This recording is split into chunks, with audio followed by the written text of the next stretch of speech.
estar en Romanos 8. Como ustedes bien saben, llevamos ya un tiempo aquí en la carta a los Romanos, en el capítulo 8, y ha sido de gran bendición para mí recorrer este camino, estos capítulos, estos versículos tan gloriosos que cada día nos dan una seguridad, nos dan algo como decía el hermano Pablo, algo de que agarrarnos, una esperanza, y nos deben dar paz. Hoy vamos a estar en Romanos 8, 29 y 30. Hubo hace mucho tiempo, en el siglo XVI, un pastor puritano que llamó a estos dos versículos, Romanos 8, 29 y 30, y escribió un libro en base a estos dos versículos que se llamaba La cadena dorada. Y habla de la cadena dorada porque lo que dicen estos dos versículos es el plan eterno de salvación del Señor, el orden de la salvación, como dicen muchos grandes teólogos, el ordos salutis, es decir, el orden de la salvación. Por eso se le llama una cadena dorada, una cadena que no se puede romper, una cadena inquebrantable. Y vamos a leer todos juntos Romanos 8, 29 y 30. Todos a la voz de tres, todos lo tenemos, ¿verdad? 1, 2 y 3. Porque a los que antes conoció, también los predestinó para que fuesen hechos conformes a la imagen de su Hijo, para que Él sea el primogénito entre muchos hermanos. Y a los que predestinó, a estos también llamó, y a los que llamó, a estos también justificó, y a los que justificó, a estos también glorificó. Una bendita cadena. Y gracias a Dios que el creador de esa cadena, el creador de ese orden de salvación es Dios y no nosotros.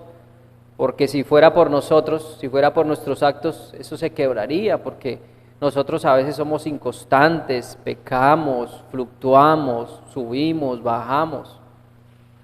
Pero el Señor no. El Señor es inmutable, es decir, no mutable, no cambia.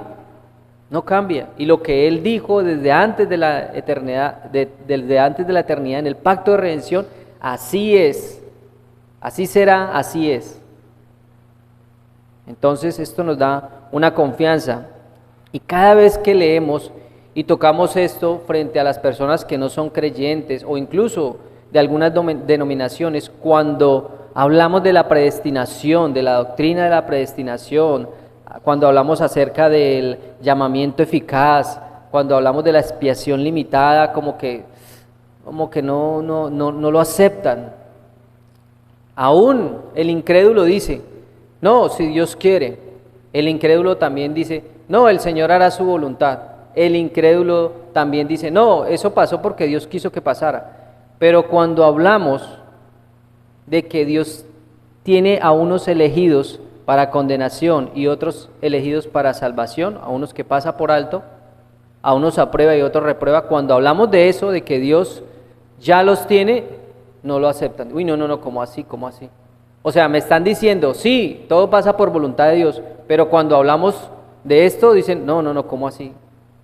Entonces yo me pregunto, luego no están diciendo que todo pasa de acuerdo a la voluntad de Dios, porque el incrédulo dice eso. Sí, todo pasa, no, Dios hizo su voluntad. Bueno, aquí Dios también está haciendo su voluntad, porque la salvación y la condenación es parte de la voluntad de Dios, y si aceptamos la voluntad en otras cosas, ¿por qué no vamos a aceptar la voluntad de Dios en lo tocante a la salvación y a la condenación? Es decir, la voluntad de Dios es algo absoluto, tocante a todos los temas, no solo un tema. Entonces, fe, seguridad, confianza, esperanza, determinación, suficiencia, ánimo, empuje y tranquilidad es lo que ha significado Romanos 8. Todas estas cosas nos debe dar la tranquilidad, nos debe dar el empuje, nos debe dar determinación, suficiencia, nos debe dar ánimo. ánimo. Es un abrazo sobrecogedor de mi Jesús, que me llama y me dice que todo está bien, que sigamos adelante y que Él está en control. Me dice que siga marchando, que Dios me conoce en un conocimiento íntimo, fraternal, que me ha elegido y me ha preordenado para vida eterna, que además su llamado es tan eficaz que no debo temer. Me dice que me ha regenerado y ha puesto en mí un corazón de carne con el cual puedo tener comunión con Él. Todas estas cosas me las dice, todas estas cosas me dan seguridad, y que gracias a Dios no depende de mí, no depende de lo que quiero, no depende de mi opinión, depende de la voluntad de Dios. Dice que Él se ha entregado por mí para que su justicia sea mi justicia, que cargó sobre sus lomos la ira de Dios en contra mía. Pero me dice que no me preocupe, que Él ya ha pagado. Me dice que soy un hijo de Dios, adoptado, y que perseveraré hasta el fin con el poder del Espíritu Santo, y que ya mi posición está ganada. Porque dice que ya estamos glorificados. Pues estoy glorificado. Y me dice que espere con paciencia la transformación de mi cuerpo para que algún día esté con mi Señor en sus brazos. ¿Qué más queremos, mis hermanos? El Señor lo ha dado todo. ¿Y qué has dado tú por mí? Estábamos cantando, Señor, que yo te alabe, que quiero agradarte cada día más y más. Qué bueno que ese fuera nuestro continuo pensar, nuestra forma de vivir para agradar a Dios y no a los hombres, porque créame que a muchos hombres no le agradamos, pero a Dios sí. Vivamos para el Señor, confiemos en estas grandes verdades. Miren, en la Escritura ustedes encuentran grandes tesoros, pero para hallar esos tesoros tenemos que cavar. No solo superficialmente, tenemos que hacerlo en profundidad y hallaremos diamantes.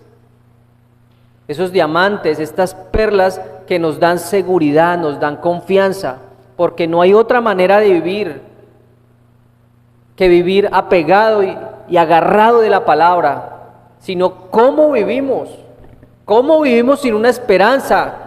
¿Cómo vivimos sin algo a qué aferrarnos? El ser humano tiene que vivir con un propósito.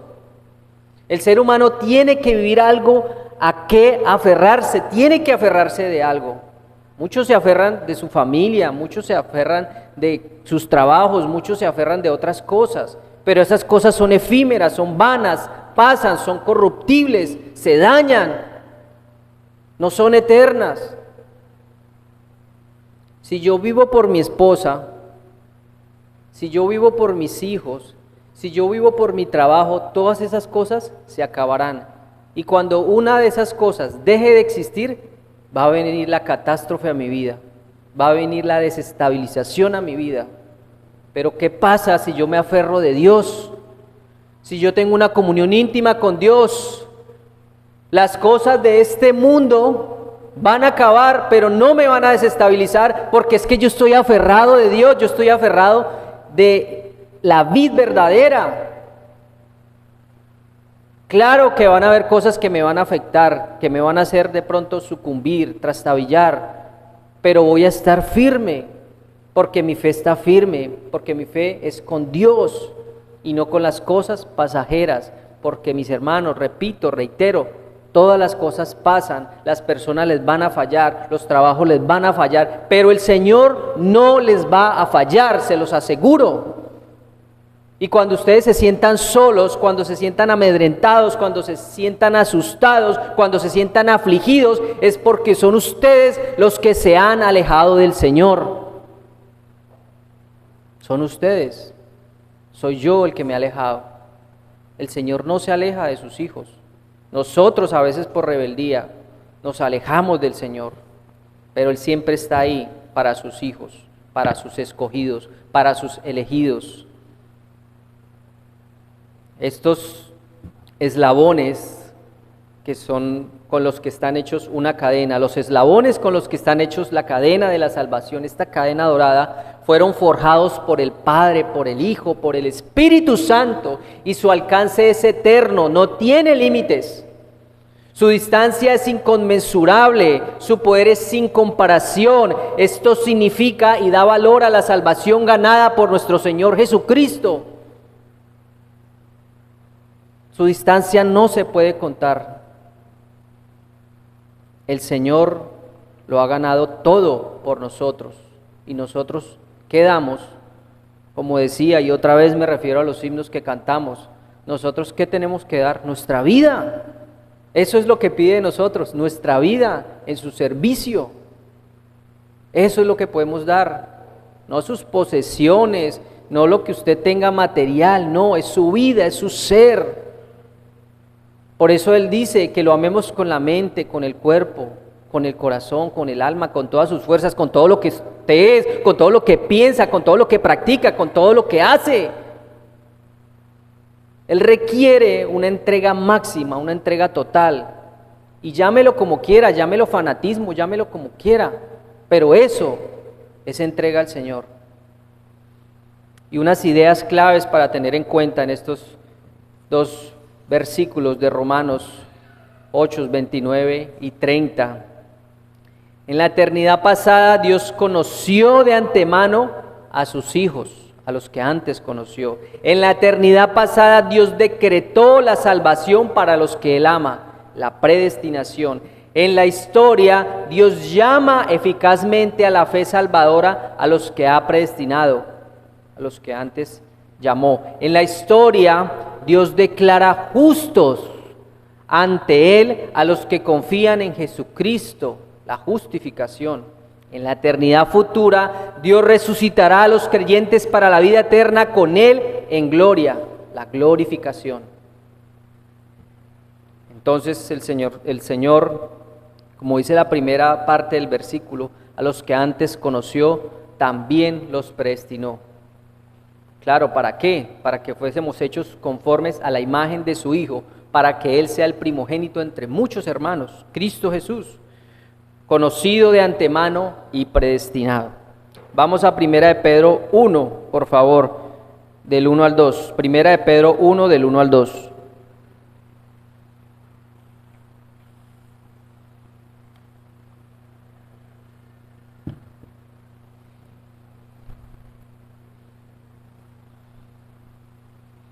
Primera de Pedro 1, del 1 al 2.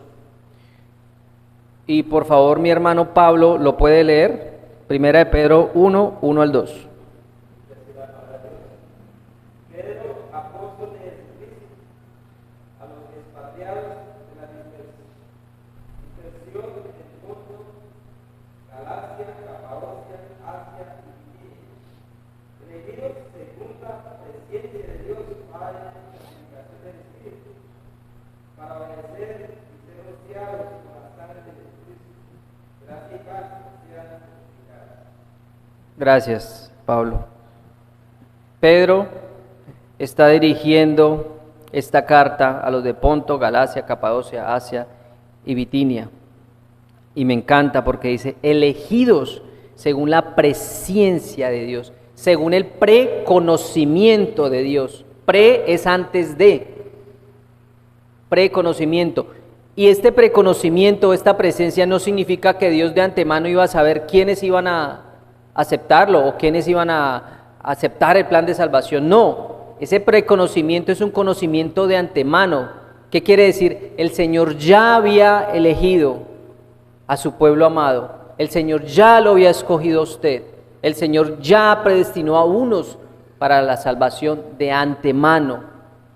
No quiere decir de que creó toda la raza humana y que en su preconocimiento sabría el futuro y diría, Leví me va a aceptar, Amauri me va a aceptar. Entonces, no, habla de unos elegidos, de unos santificados, de unos apartados. Ese es el reconocimiento de Dios. Somos elegidos por Dios según su conocimiento, no en lo que nosotros fuésemos a elegir o a hacer. Dios no solo conoce el futuro y ya sabe lo que vamos a elegir, no, Él determinó nuestro destino.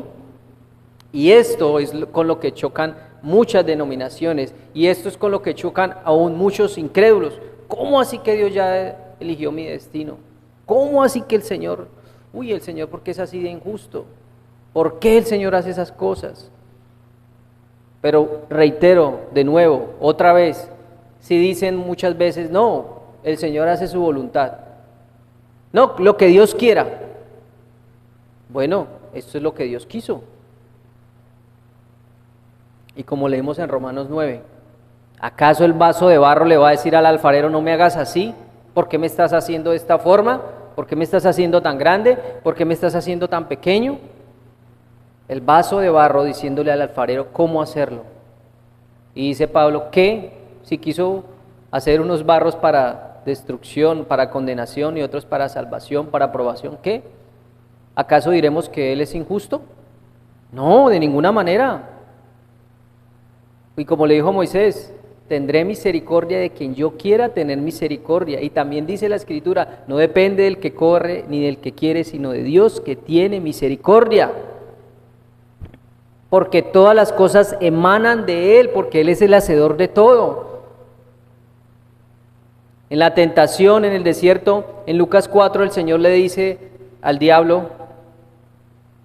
no solo de pan vivirá el hombre. Él está tomando allá en Deuteronomios 8:3, cuando le está recordando al pueblo todos los beneficios, y Él está diciendo, es que todo el pan, todo el maná que ustedes comieron, toda el agua, fue hecha por lo que yo dije. Es decir, no solo de pan vivirá el hombre, sino de toda palabra que sale de Jehová. Todo lo que está en el mundo, el pan, la salud, todo proviene del poder de la boca de Dios. Todas las cosas fueron hechas por Él. De lo que no era, Él hizo. Él es el único que tiene el poder de llamar a las cosas que no son a ser lo que son. Es decir, donde no había nada, Él creó algo. Ese es el poder, porque Él hace las cosas con el poder de su palabra. Nosotros encontramos esa plenitud en Él, esa suficiencia, porque todo viene de Él. El pan que tenemos, el alimento, el vestido, la salud, todo viene de Él, de la palabra de Dios. Y esa palabra toma forma en algo que no tenía forma, y ahora lo tiene por el poder de su palabra. Entonces, Él determinó nuestro destino, Él ordena antes de que sucediera toda nuestra salvación. Él nos conoce porque nos hizo hijos suyos. Dios preordenó nuestro principio, Dios preordenó nuestro fin. Y toda esta labor a lo largo de nuestras vidas es en santificación que el Espíritu Santo hace en nosotros, con el poder de su Espíritu. Todo es de Dios y para Dios. Dios nos hace para que nosotros andemos como Él quiere que andemos, es decir, a la imagen de su Hijo Jesucristo. Sed santos porque yo soy santos. Por Él fuimos hechos, y no solo por Él fuimos hechos, para Él fuimos hechos. La gente piensa que tiene la libertad y dice, yo soy libre de hacer lo que quiera, porque ¿quién me puede decir que no? Pero es que el Señor nos hizo para su gloria, no para que existiéramos por existir, ni para que existiéramos para deleitarnos y para llenar nuestros placeres y para llenar nuestras alforjas. No, Él nos hizo por Él y para Él, para que le glorificáramos a Él. Ese es el propósito, la glorificación de Dios. Ese es el propósito del ser humano, y para que disfrutemos de esa comunión con Dios. Y sabemos que los que son predestinados a la salvación, oigan bien, y sabemos que los que son predestinados de alguien que se dice ser hijo de Dios, de alguien que se dice llamarse cristianos, obedecen. Ese es el distintivo de alguien que se dice ser llamado cristiano. Sabemos a los que son predestinados a la salvación obedecen, como lo dice Pablo, y sus hijos andan en santificación por el Espíritu Santo. Todo esto por el predeterminado consejo de su sabiduría, por su pura voluntad. Y vamos a Efesios 1, que ya no lo leyó nuestro hermano Amaury. Efesios 1, por favor.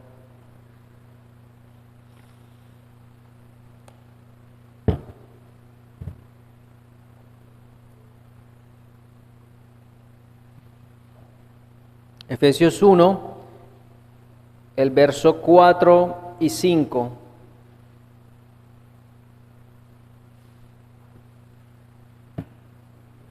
¿Lo tenemos?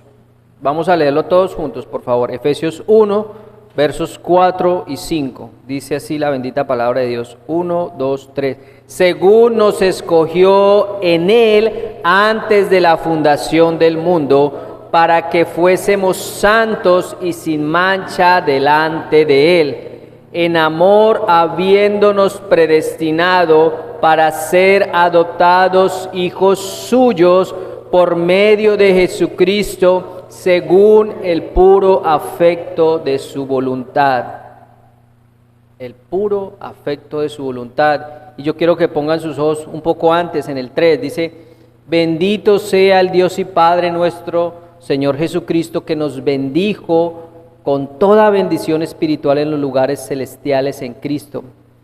Y si ustedes se dan cuenta, aquí está hablando en término, en tiempo presente. Dice que nos bendijo con toda bendición espiritual en los lugares celestiales en Cristo. Ya nos bendijo y ya hay una posición en los lugares celestiales. Y esta bendición es una bendición espiritual, no es algo material, porque hoy en día las iglesias quieren materializar mucho. Reciba bendiciones de Dios, reciba sanidades, No, eso son añadiduras. La bendición más grande es el lugar celestial que Él nos tiene preparados, que Él está preparando para nosotros. La bendición más grande que tiene que existir en su vida es la cruz de Cristo. Porque con esa cruz somos justificados delante de Dios, delante de la ira que viene en contra nuestra. Esa es la bendición, esas son las bendiciones de las que habla, bendiciones espirituales. Y ahí hay una palabrita, dice que nos escogió, nos eligió en Él antes de la fundación del mundo, antes de que todo existiera, antes de que todo fuera creado, ya nos había escogido, ya nos había preordenado, ya nos había predestinado. ¿Y qué hicimos nosotros para ganar esa predestinación? Para que Él nos haya tomado en sus manos en amor y nos haya dado la salvación. Nada, absolutamente nada, para que fuésemos santos y sin mancha delante de Él. ¿Ven? Hay un rasgo distintivo en los que son escogidos de Dios. Dice que debemos andar santos y sin mancha delante de Él. Ahora, ustedes me van a decir: pastor, eso es imposible, nosotros no podemos ser santos y sin mancha. No, yo sé que no. Por mis propios méritos y por mi propia fuerza y por mi propia naturaleza, Él sabe que no es así. Pero Él nos lleva sin mancha delante del Padre, santos delante del Padre por su sangre, porque con su sangre somos rociados y de esa manera nos santifica y nos lleva sin mancha delante de Él. Es la iglesia fiel, sin mancha ni arruga, que el Salvador redimió, que el Señor redimió, que el Señor compró con su sangre preciosa. Esa es la manera.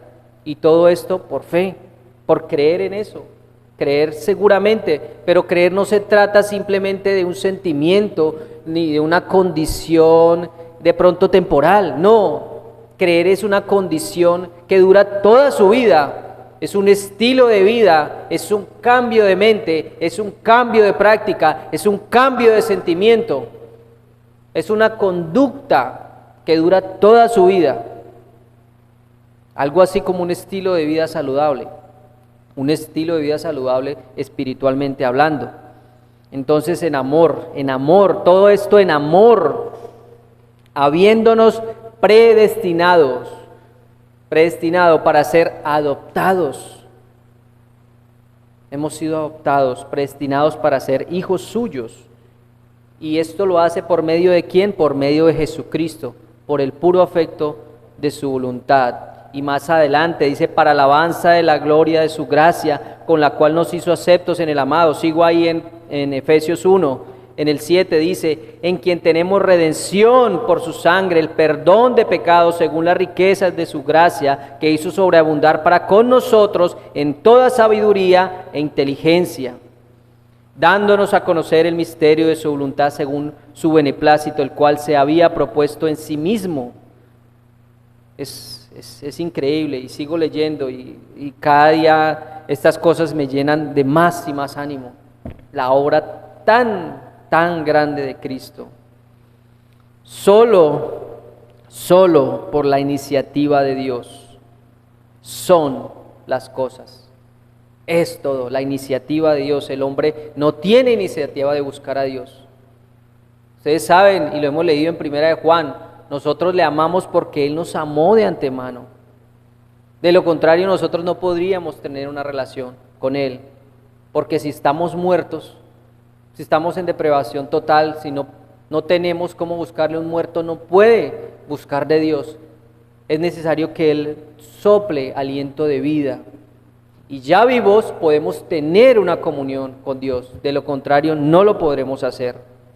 Solo por la iniciativa de Dios, Él nos ha elegido de antemano, y es insistente tanto Pablo como Pedro, como toda la Biblia, en que si somos predestinados a ser salvos, nuestras vidas lo deben demostrar en caminos de santidad sin mancha delante de Dios. Si somos predestinados, tiene que haber un cambio. Si somos preordenados, tiene que haber un distintivo en la vida del cristiano, tiene que diferenciarse. Un cristiano que no se diferencia del resto de la humanidad no es un cristiano. Tiene que haber una diferencia. No podemos ser igual a los demás. Tiene que haber algo en que las personas digan, ellos son diferentes, esa familia es diferente, actúan diferente. ¿Cómo así que un domingo madrugan para ir a la iglesia? Eso ya es un rasgo distintivo, porque generalmente una persona está preparando hoy en día el sancocho, el paseo, ir al parque, ir a la ciclovía. En Villavicencio se puso muy de moda la bicicleta.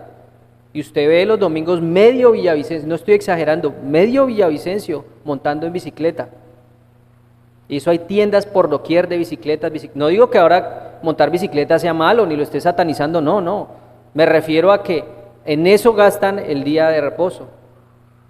Entonces, un distintivo en un cristiano es el día de reposo, poniéndolo como ejemplo, ¿verdad? Hablando de que somos santos sin mancha ni arruga. Y el cómo yo vea el día de reposo también tiene que afectar mi vida. ¿Cómo le doy la santidad que se merece? ¿Cómo yo lo invierto? ¿Cómo invierto en el día de reposo mi tiempo? Entonces, si somos predestinados a ser salvos, nuestras vidas lo deben demostrar en caminos de santidad, sin mancha delante de Dios. Claro está, que Dios nos aparta, Jesucristo nos limpia de todo pecado a través de la cruz, y día a día hay una santificación progresiva con el poder del Espíritu Santo obrando activamente, y ya lo hemos visto. Si ustedes se dan cuenta, el rol del Espíritu Santo en la vida del creyente es algo primordial, preponderante, es algo que sin eso, sin el poder del Espíritu Santo actuando en nosotros, no podemos vivir y no podemos tener comunión con Dios, porque Él es el que nos ayuda en medio de la batalla, porque Él es el que intercede con nosotros en nuestras oraciones. Él es el que nos ayuda a vivir, el que nos da ánimo. Él es nuestro ayudador. Él es el que nos ayuda a caminar. No podríamos hacerlo. Es un rol fundamental en la vida del creyente. Un creyente no se puede llamar cristiano si no tiene el Espíritu Santo. obrando en su vida. El amor que nos da Dios sin haber nada bueno en nosotros, el amor con que nos ama Dios debe verse reflejado en nuestra vida. ¿Y cómo? Debe haber un cambio en mi condición de práctica del pecado, mi condición de pecador empedernido, consumiente, reiterativo en el pecado debe disminuir, siendo mortificado en mí por el poder del Espíritu Santo. Y eso ya lo hemos hablado. El único a quien el Padre ama sin condición y que no le exige un cambio de condición es a su Hijo Jesucristo. El Padre ama sin condición a Jesucristo. Jesucristo no necesitó cambiar su condición. Jesucristo no fue pecador ni es pecador porque es Dios mismo. Él cambió su condición, es decir, Él se hizo pecado. No porque Él fuera pecador, sino que tuvo que hacerse maldito por el pecado para pagar por nosotros en la cruz. Pero no es lo mismo con el ser humano. Nosotros sí tenemos pecados, sí, fuimos preordenados a vivir en santidad y en obediencia. Entonces estas dos últimas órdenes de práctica de vida sí son un resultado de la elección que hizo Dios de antemano y son las pruebas de un predestinado celestial, de un hijo que es hecho a la imagen de Dios y que es llamado a ser santo como Jesús es santo. Nosotros sí requerimos un cambio de condición. Muchas veces les decimos a las personas, Dios lo ama sin condiciones, venga Cristo. No, claro que no hay nada que usted haga para ganar el amor de Dios, eso es claro, pero sí tiene que haber un cambio de condición en la vida de una persona, porque si no, ¿por qué entonces nos llama al arrepentimiento? ¿Arrepentirnos de qué? Tenemos algo de que arrepentirnos, del pecado, pero ese arrepentimiento no es solo arrepentimiento y no es solo de palabra, no, tengo que apartarme de lo que estoy haciendo mal, tiene que haber un cambio de actitud, de aptitud, con C y con P, con ambas, tiene que haber un cambio en mi vida, de lo contrario, entonces voy a seguir en la misma condición, voy a seguir en lo mismo, no, Él no nos ama tal como somos, como dice un predicador, nos ama a pesar de lo que somos y envía a su Hijo Jesucristo para que cambiemos lo que somos y lo que practicamos, para que haya un cambio de condición en nuestra vida, para que sea una vida de santidad, para que sea una vida de rectitud por la obra de Cristo. Entonces somos llamados a ser santos como Jesús es santo, pero tenemos que quitarnos la idea de que el Señor nos ama así tal cual como somos y tenemos que estar en ese estado. No, porque eso es una herejía. Tiene que haber un cambio en mi vida, tiene que haber un cambio en mi condición, tiene que haber un cambio total. Vamos a Filipenses 3:14, por favor. Y se me fue el tiempo y no llegué ni a la mitad.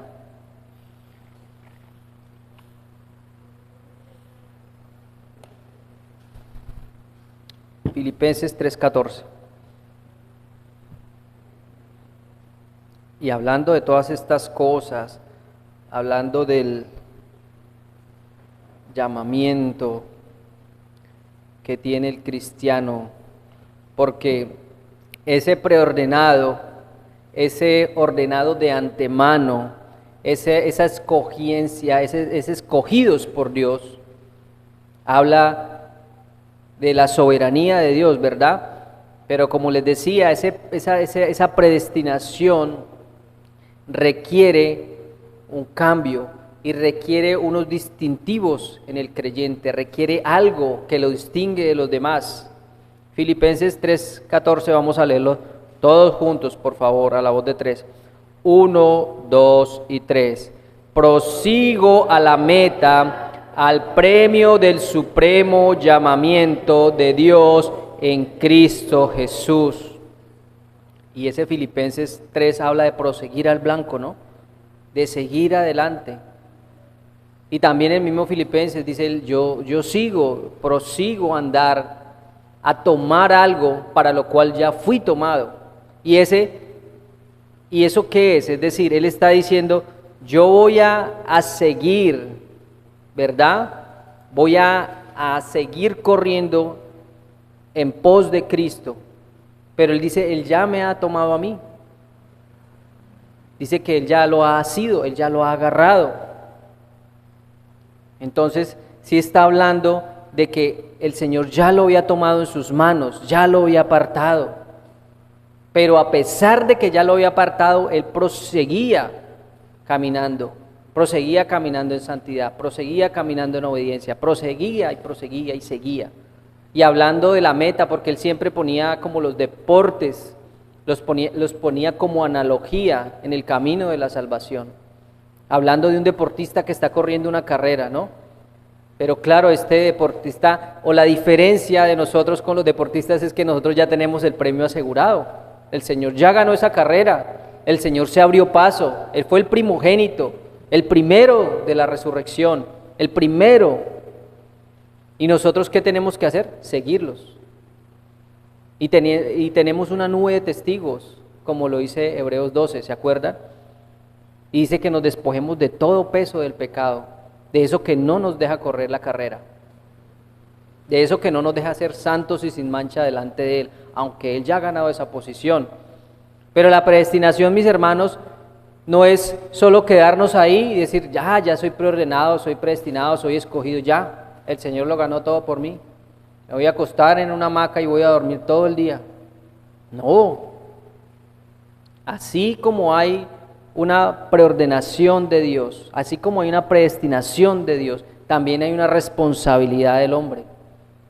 Hay una responsabilidad del hombre. Judas fue preordenado para condenación. ¿Recuerdan lo que dice la Biblia? Judas, ese era el propósito de Judas, entregar al Señor. ¿Pero acaso Judas no tiene que responder delante de Dios? Claro que sí, de la misma manera. El hecho de que usted sea preordenado para la salvación no quiere decir de que no tenga responsabilidad de Dios, con Dios, perdón. Recuerden que van a haber coronas, tanto para lo bueno como para lo malo, porque también el malo atesora sobre él condenación, y el que es creyente, coronas de vida. Entonces, la invitación, mis hermanos, es a proseguir a la meta, al premio del supremo llamamiento de Dios en Cristo Jesús. Hay que seguir adelante, porque nosotros, como dicen por ahí, y como dice el mundo, cuando le dice a una persona que quiere alcanzar el éxito o que está en pos del éxito, dice, Dios lo ha escogido para grandes cosas, pero hablando materialmente, ¿no? Dios lo ha escogido para grandes cosas materiales, ¿no? Eso dice el mundo. Pero yo les digo a ustedes, y me digo a mí mismo, Dios nos ha escogido para grandes cosas, pero no para estas cosas, porque las cosas del mundo son pequeñas en comparación con el reino de los cielos. No se comparan. Y lo que sucede es que no le damos el valor adecuado al reino de Dios, no le damos el valor adecuado a la sangre que derramó Cristo en la cruz. ¿Cuál es nuestra escala de valores en nuestras vidas? El problema con el mundo es que su escala de valores está alterada. Nosotros, como cristianos, debiésemos tener una buena escala de valores, donde Cristo sea el valor más grande. Y ahí para abajo, póngalo usted. Ese es el supremo llamamiento de Dios en Cristo Jesús. Correr a la meta porque hemos sido predestinados para la gloria de Dios. Amén. Vamos a orar.